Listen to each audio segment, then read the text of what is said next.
chemical studies based on the structure of DNA. There was a biochemist Arvind Chargaff. He was an Austrian American जिसने कि एक चार्गफ rule present किया. What is that rule? We see now. तो according to the Chargaff rule,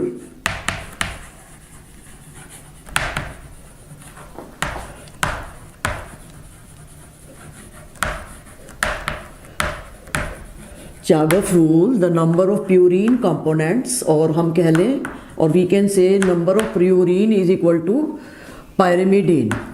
Quantity of purine is equal to pyrimidine. That means quantity of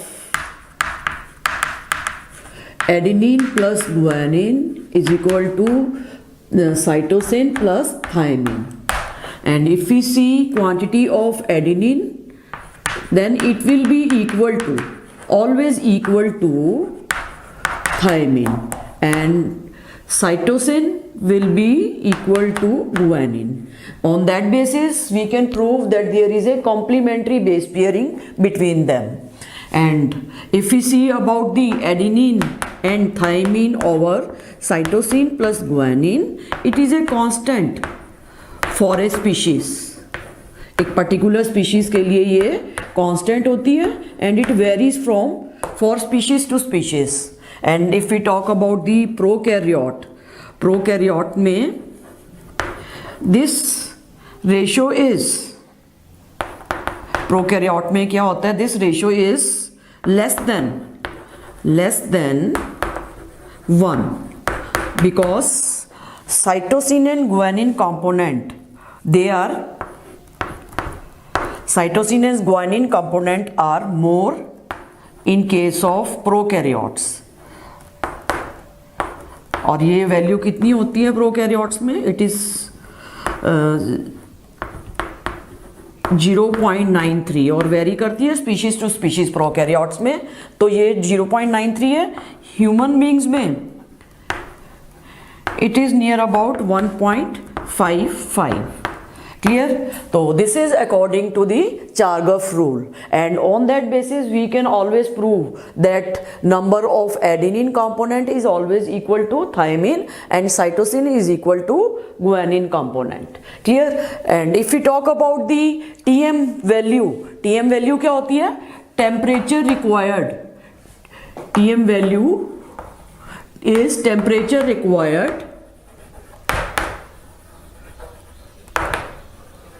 to denature the DNA strand. Denature the DNA strand.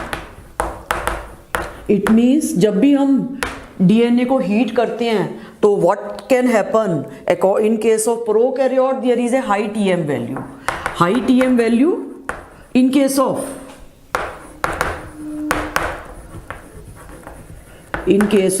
prokaryotes. क्यों होती है? Because adenine and guanine components are more. Adenine and guanine components, cytosine and guanine components are more in prokaryotes, and they are joined by means of 3 hydrogen bonds. 3 hydrogen bonds के द्वारा जुड़े होते हैं. तो that means they are having more hydrogen bonds. ज़्यादा hydrogen bonds होते हैं उनके बीच में, और उनको ब्रेक करने के लिए ज़्यादा टेम्परेचर चाहिए as compare to that of eukaryotes. Clear? तो this is regarding the Chargaff rule. Now we come to a very important 3-dimensional double helical structure that was produced by Watson and Crick. वो अब हम देखते हैं. So as he has already known कि Friedrich Miescher ने इसको nuclei of pus cell से निकाला था and he named it nucleic acid. But due to the technical limitations, उस वक्त तक इतनी ज़्यादा टेक्नोलॉजी एडवांस नहीं थी जिसके बेसिस पे डीएनए का स्ट्रक्चर जो कि एक लॉन्ग चेन ऑफ पॉलीमर है एंड उसका एग्जैक्ट स्ट्रक्चर इतनी तरह से अच्छे तरह से निकाला नहीं जा सका. Later on there were scientist, कौन कौन से थे? Maurice Maurice Wilkins and Rosalind Franklin. Rosalind Franklin तो मॉरिस विल्किन की क्या थी, स्टूडेंट थी। तो both of them they produce the x ray diffraction of DNA.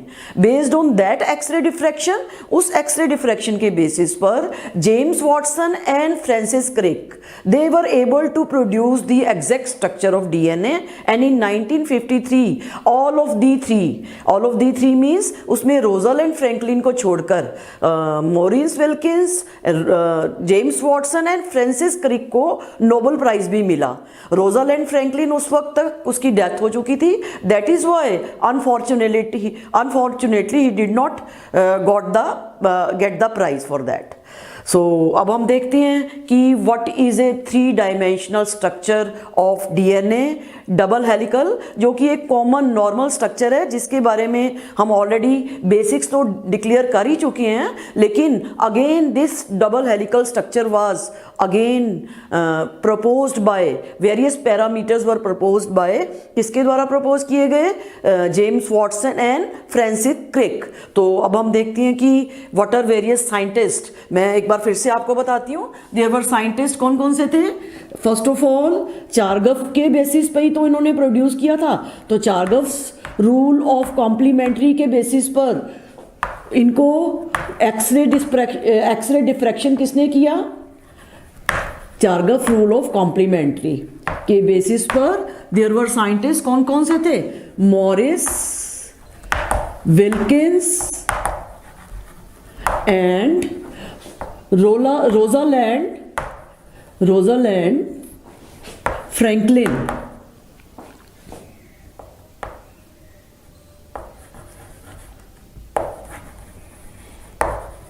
रोजालैंड Franklin they form the X-ray diffraction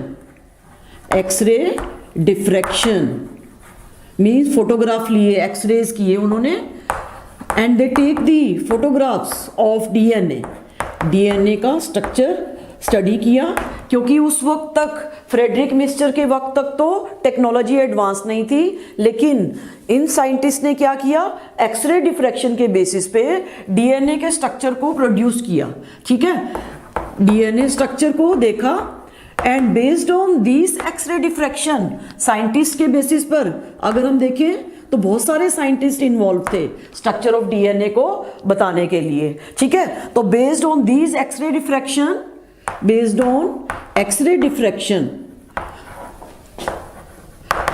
there were 2 other scientist.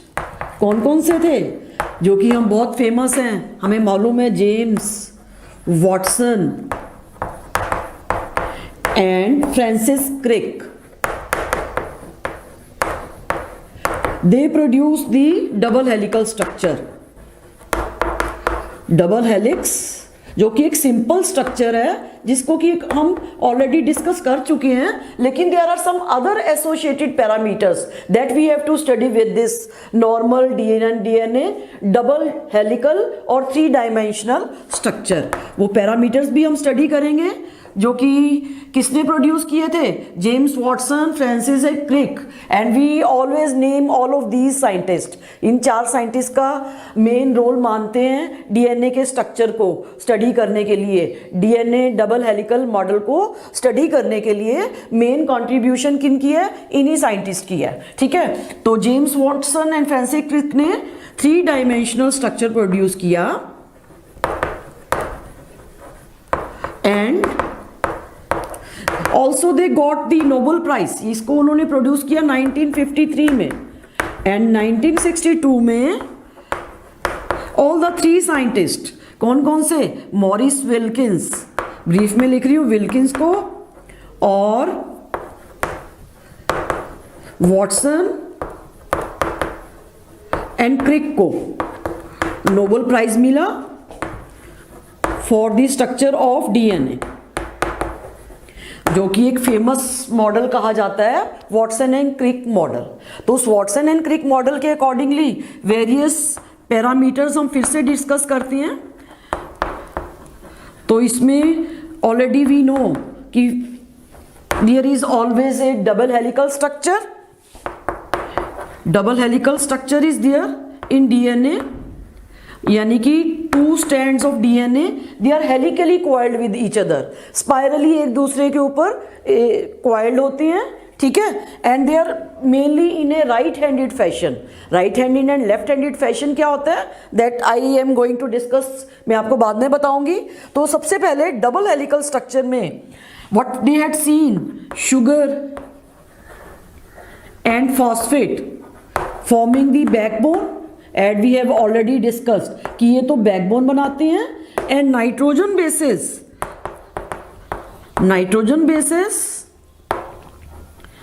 are projected inward and there is always a complementary base pairing between these nitrogen bases। दोनों stand कैसे जुड़े हुए हैं आपस में, they are joined with each other by means of nitrogen bases and one purine is joining with one pyrimidine।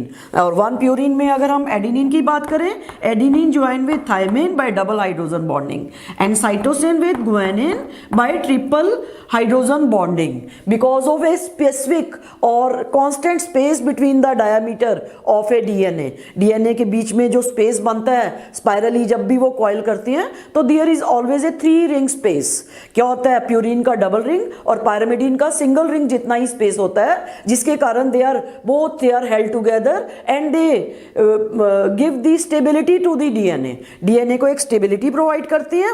और DNA को अगर हम देखें तो लॉन्ग चेन कैसी है, शुगर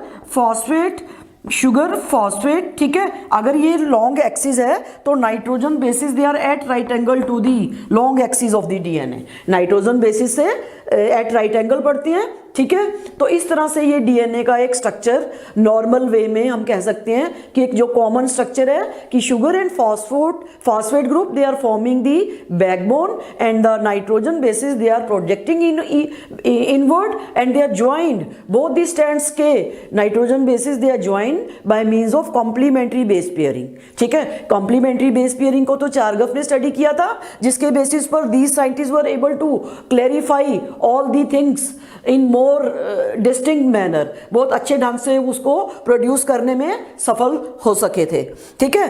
तो this is a normal structure. और इसके अलावा द नाइट्रोजन बेसिस जो है हम कह लें they are again stacked over each other, एक दूसरे के ऊपर इतने ज्यादा पैक्ड होते हैं and this confer the additional stability to the polymer, ठीक है। तो नाइट्रोजन बेसिस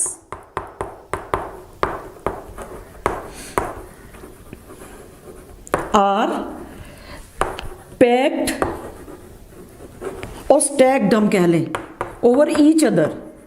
एक तो वो right angle to the long axis of DNA है, ठीक है, और दूसरे वो क्या है, उनके नाइट्रोजन बेसिस एक दूसरे के ऊपर ऐसे पैक्ड होते हैं, जो जिसके बेसिस पे this confer the additional stability to the DNA, ठीक है। डीएनए को एक एडिशनल स्टेबिलिटी मिलती है, एक तो हाइड्रोजन बॉन्डिंग के कारण है स्टेबिलिटी, जैसे कि एडेनिन और थाइमिन के बीच में वीक हाइड्रोजन बॉन्डिंग है, डबल हाइड्रोजन है, साइटोसिन एंड ग्वानिन के बीच में triple hydrogen bonding is there, ठीक है। तो जिसके कारण उनको स्टेबिलिटी मिलती है। और एडिशनल स्टेबिलिटी किसके कारण है कि नाइट्रोजन बेसिस एक दूसरे के ऊपर इकट्ठे ऐसे पड़े होते हैं, स्टैक्ड होते हैं, पैक्ड होते हैं, जिसके बेसिस पे they are DNA is given और polynucleotide is given additional stability and this gives the additional stability to the DNA, ठीक है। And already I had told you कि DNA they run in an anti-parallel direction. Both these strands they show polarity. Polarity show करते हैं और वो polarity तो हम discuss कर ही चुके हैं। तो अगेन डबल हेलिकल स्ट्रक्चर में वॉटसन एंड क्रिक ने भी देखा कि they show the anti polarity.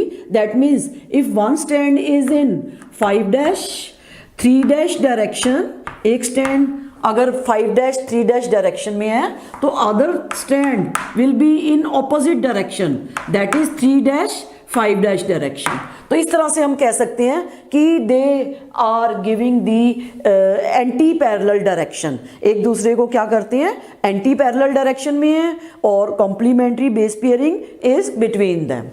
और जब हम इनको डीएनए को हमें मालूम है they are having a specific replicating property, replicating means they have a tendency to duplicate themselves, ठीक है। ये तो हमने अब लेसन में आगे पढ़ना ही है कि किस तरह से वो अपने आप को रेप्लिकेट करते हैं या डबल करते हैं। तो वी विल सी कि one parental strand if it is giving to the two strands, तो इसमें one strand is copied as, एक स्ट्रैंड के बेसिस पे क्या होता है नेक्स्ट स्ट्रैंड बनता है, ठीक है। तो इसमें भी ऐसे ही है, ठीक है।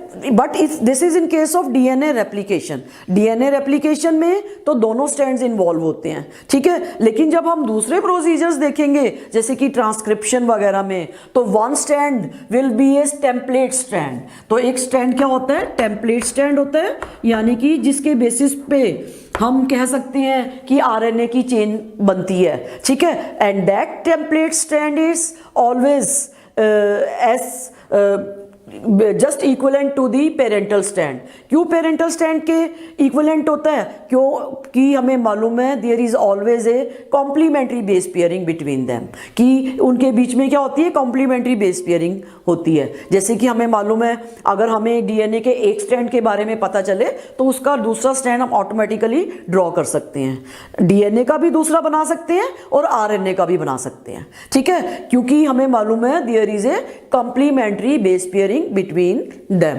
ठीक है। तो ये सब तो हम डिटेल में आगे देखेंगे कि किस तरह से टेम्पलेट स्टैंड काम करते हैं, कि which is a template strand और which is a non template strand, और उनके दूसरे नाम क्या है, that we will be studying later on. बाद में बहुत डिटेल में आएंगे ये टॉपिक, लेकिन अब हम देखते हैं what are various other parameters, और इसमें जो भी डायमेंशंस हैं डीएनए डबल हेलिकल मॉडल की वो क्या है। सबसे पहले उसको ड्रॉ करते हैं डीएनए के स्ट्रक्चर को, and then we see. So with the help of diagram we will again describe the structure of DNA according to the Watson and Crick model. उसके क्या पैरामीटर्स हैं and what are various dimensions, किस तरह से उनको हमने define किया है।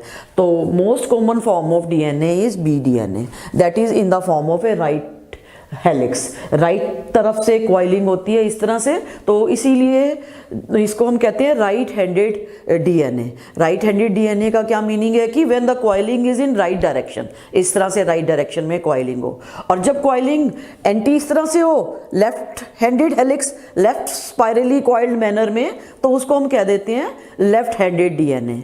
But most common form of DNA is right handed DNA, right handed DNA होता है। एंड सबसे ज़्यादा कॉमन फॉर्म किसकी मिलती है, बी डीएनए की मिलती है। जैसे कि on the basis of number of nitrogenous basis पर टर्न, पर टर्न क्या होता है वो हम अभी देखेंगे, एंड डायमीटर ऑफ डीएनए, ठीक है, डीएनए के diameter and pitch length of DNA के बेसिस पे डीएनए को डिफरेंट पार्ट्स में डिवाइड किया गया है, डिफरेंट नंबर्स में, on the basis of alphabetical numbers. Alphabetically DNA is divided into various forms, जिसमें मोस्ट कॉमन फॉर्म्स कौन सी आती हैं, A DNA is there, B तो सबसे कॉमन फॉर्म है ही है, C is there, and then Z DNA is there. तो वो किस बेसिस पे उनको हम डिफरेंशिएट करते हैं वो मैं आपको बाद में बताऊंगी। लेकिन सबसे जो कॉमन फॉर्म ऑफ डीएनए की है उसमें हम डायमेंशंस देखते हैं वो किस तरह से वेरी करती हैं। तो पहले तो जैसे कि बताया कि sugar and phosphate they are forming the backbone, दोनों स्ट्रैंड में शुगर एंड फॉस्फेट क्या है, बैकबोन बना रही हैं। According to the Watson Crick also they are also forming the backbone, and nitrogen bases they are projected inward from the sugar bond. That means these nitrogen bases are at right angle to the backbone. Backbone के at right angle होते हैं, and this confers additional stability. एक stability provide करती हैं chains को। anti parallel direction भी, जैसे कि 5' 3' end है एक strand का, और दूसरा strand का 3' and 5' end also gives additional stability to the DNA.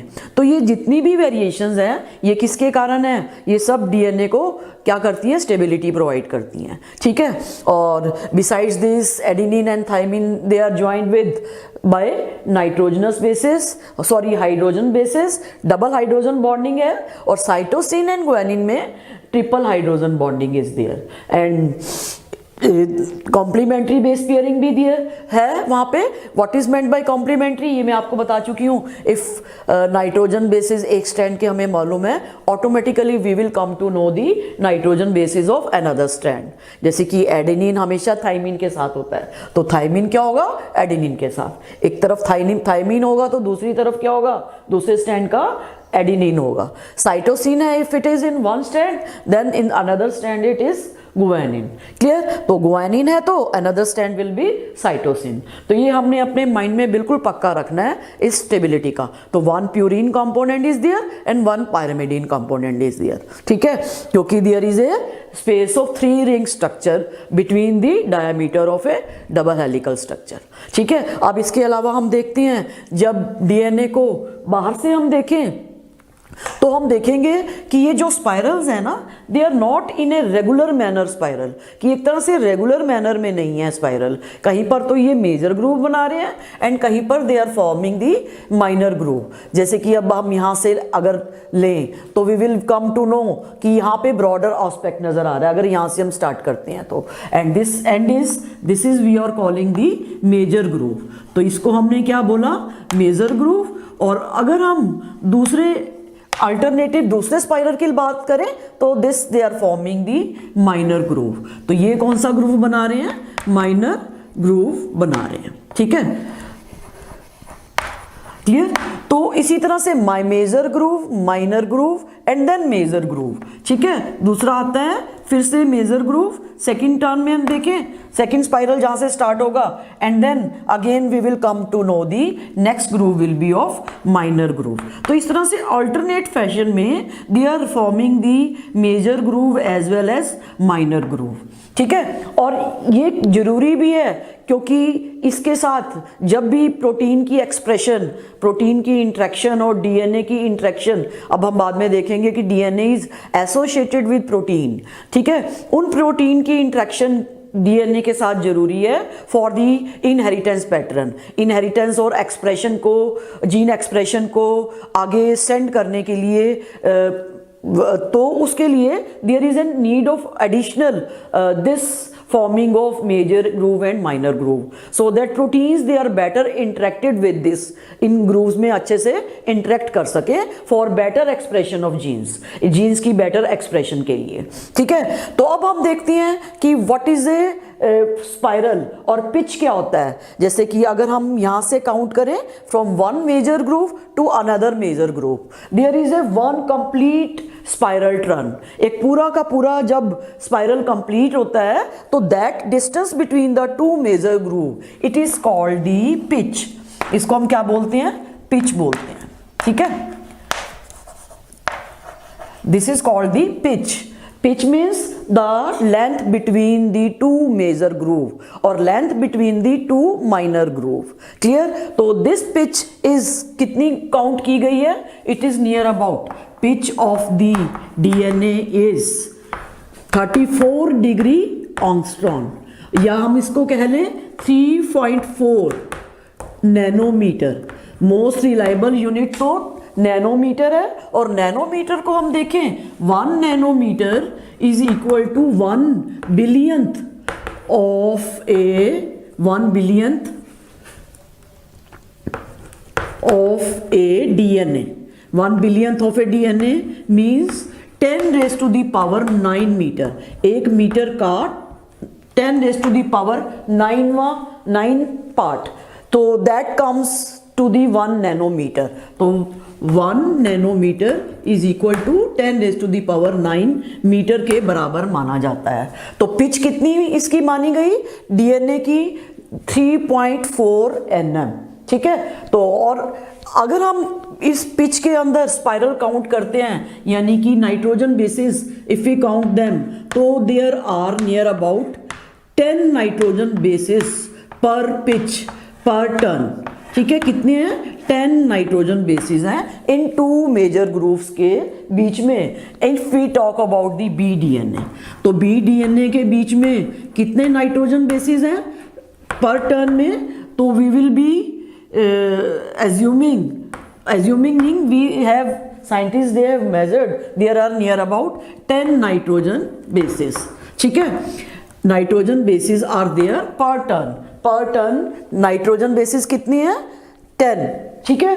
अब distance between the two nitrogen bases count करने के लिए what we have to keep in mind कि ये जो पर टन पर पिच लेंथ कितनी है 3.4 nm, तो 3.4 nm को अगर हम डिवाइड करते हैं, if we divide them with 10 bases then it will come out to be 0.34 nm।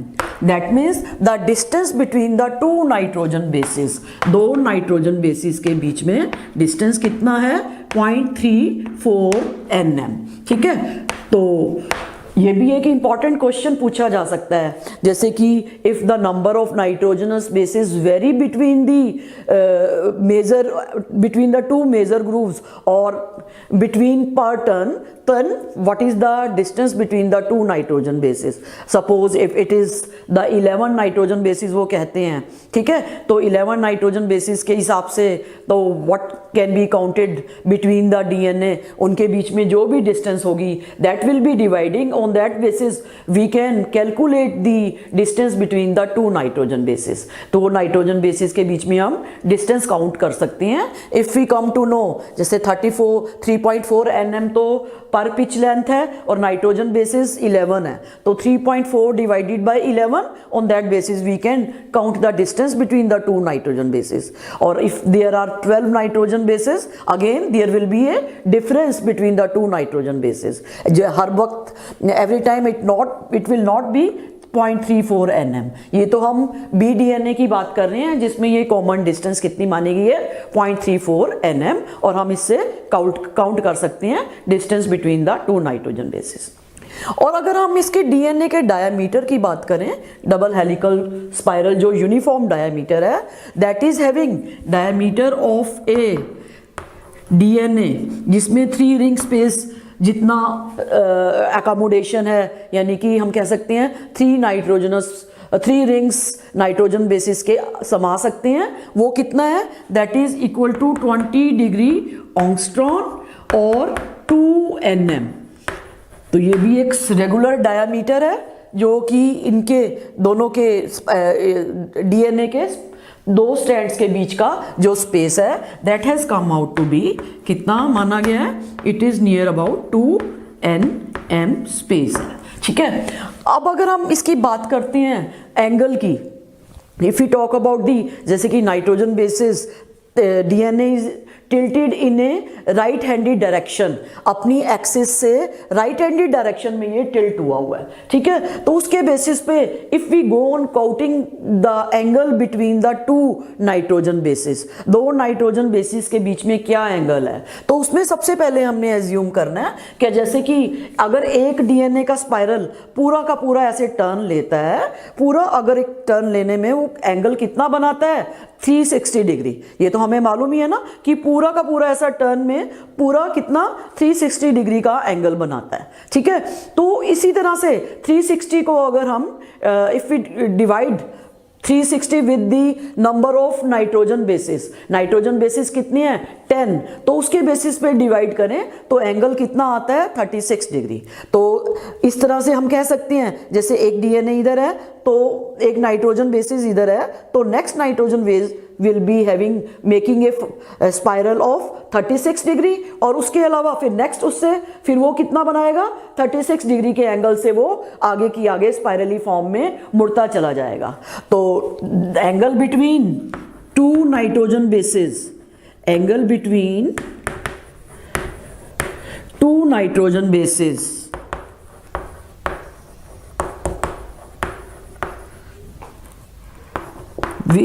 कितना है 36 डिग्री के एंगल पे ये टिल्ट हुआ है। तो ये एंगल भी वेरी करता है डिफरेंट DNA में क्योंकि number of nitrogen bases they are different, ठीक है। But in case of BDNA the angle between the two nitrogen bases is 36 degree, ठीक है, because there are 10 base pairs, और 10 बेस पेयर्स के अकॉर्डिंगली 360 डिग्री के accordingly हम अगर उसको 10 बेस पेयर से डिवाइड करें तो कितना आएगा 36 डिग्री आएगा, क्लियर। तो इस तरह से हम कह सकते हैं हैं these are various parameters of DNA. Besides this there are some another DNA, जैसे कि मैंने आपको बताया था इसमें तो we have got 10 bases are there, ठीक है. A DNA में 11 नाइट्रोजन बेसेस होते हैं, ठीक है. B में हो गए 10, ठीक है. C में होंगे 9 और Z DNA जो है जिसको हम कहते हैं zigzag DNA. zigzag DNA के अंदर there are 12 नाइट्रोजन बेसिस पर टर्न, 12 नाइट्रोजन बेसिस हैं और ये बहुत कॉमन फॉर्म में नहीं मिलता, बहुत कॉमन नहीं है, बहुत रेयरली ऑकरिंग है इसकी, ठीक है. और zigzag DNA बोलते हैं क्योंकि इसका जो zigzag पैटर्न ये शो करता है, क्लियर. और लेफ्ट हैंडेड फॉर्म है इसकी. This DNA is in A left handed spiral, left handed form में है. बस हमने इतने ही पैरामीटर्स लर्न करने हैं डिफरेंट डीएनए के, क्लियर. तो this is regarding the Watson and Crick model of DNA and according to the what are various parameters that occur. Now there are some specific properties that a DNA show besides showing the stability. एक तो stable तो है ही है, लेकिन जब भी हम DNA को बहुत हाई टेम्परेचर पर नियर अबाउट 90 डिग्री का टेम्परेचर दें तो व्हाट पर हीट करें तो these two strands of DNA they separate from each other. क्या हो जाते हैं? सेपरेट हो जाते हैं because of breaking of these weak hydrogen bonds. कि ये जो हाइड्रोजन बॉन्ड्स हैं इनके बीच में सेपरेट हो जाते हैं. डेड नहीं होता डीएनए, ये हाई हीटिंग से क्या हो जाते हैं, what they are separated from each other and such separation of DNA stand